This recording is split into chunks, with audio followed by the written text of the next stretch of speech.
ध्यान से सुनना रे भाई। कई लोग कहते हैं कि श्राद्ध पक्ष आ गया, ये कर लेना चाहिए तो प्रेत योनि से मुक्ति हो जाएगी।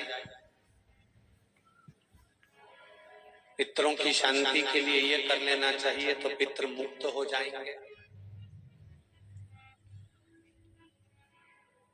पहले तो एक बात अच्छे से समझ लो, पितृ मुक्त नहीं होते, उनकी शांति होती। क्या होती है? जम के बोलो जरा। उनकी शांति होती है। जब आप किसी तीर्थ में स्नान कर रहे हो, जब आप किसी तीर्थ में हो, स्नान कर रहे हो, पुण्य कर रहे हो, सत्कर्म कर रहे हो, भजन कर रहे हो, कीर्तन कर रहे हो, मंत्र जाप कर रहे हो, तो उसका एक अंश, एक भाग हमारे पूर्वजों के खाते में, हमारे पितरों के खाते में जाता है, उनके खाते में पहुंचता है, ये निश्चित। आपने किसी ब्राह्मण को भोजन कराया, भले आपने पितरों के निमित्त नहीं जिमाया, कोई ब्राह्मण को एक गिलास पानी पिलाया, भले आपने पितरों के निमित्त नहीं पिलाया, पर आपका एक अंश उसके खाते में चला जाए। उससे क्या होगा? पितरों की शांति। और समझ लो, गया जी में पिंडदान कर देने से क्या पितृ मुक्त हो जाते हैं?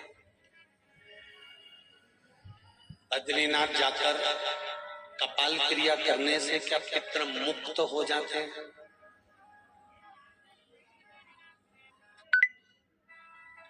भाई,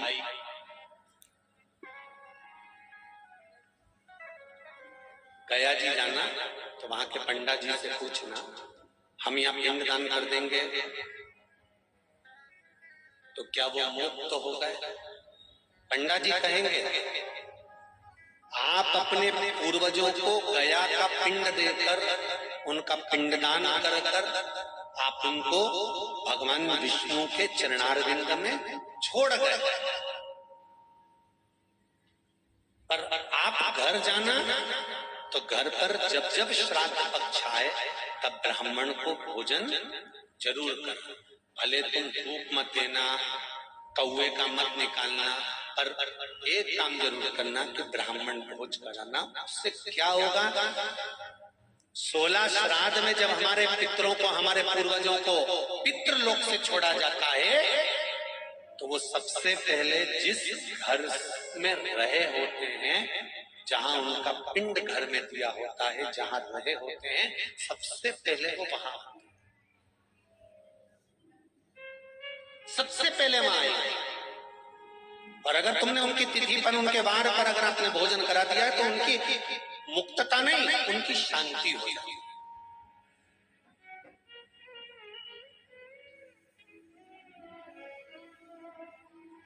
पितरों की मुक्ति कैसे है? उनकी मुक्तता कैसे है? प्रेत योनि की मुक्तता कैसे है? तो कहा, जैसे भगवान का नाम लेने वाला व्यक्ति दूसरा जन्म नहीं पाता, उसी तरह भगवान का जो भजन करते हैं, कीर्तन करते हैं, मंत्र जाप करते हैं, या शिव महापुराण की कथा, राम कथा, भागवत कथा, विष्णु पुराण आदि आदि जितनी भी पुराण हम श्रवण करते हैं, हमारे श्रवण करने का एक भाग हमारे पितरों के खाते में जाता है, तो उस कथा के फल से उनकी मुक्ति हो जाती है, उनकी कथा के फल से मुक्तता है। प्रेत योनि से मुक्त हो गया धुंधकारी, बिंदुक प्रेत योनि से मुक्त हो गया। काय से होगा? शंकर का स्मरण, शिव महापुराण की कथा का रस तत्व ग्रहण, राम कथा, भागवत कथा का मात्र स्मरण, उससे मुक्त था।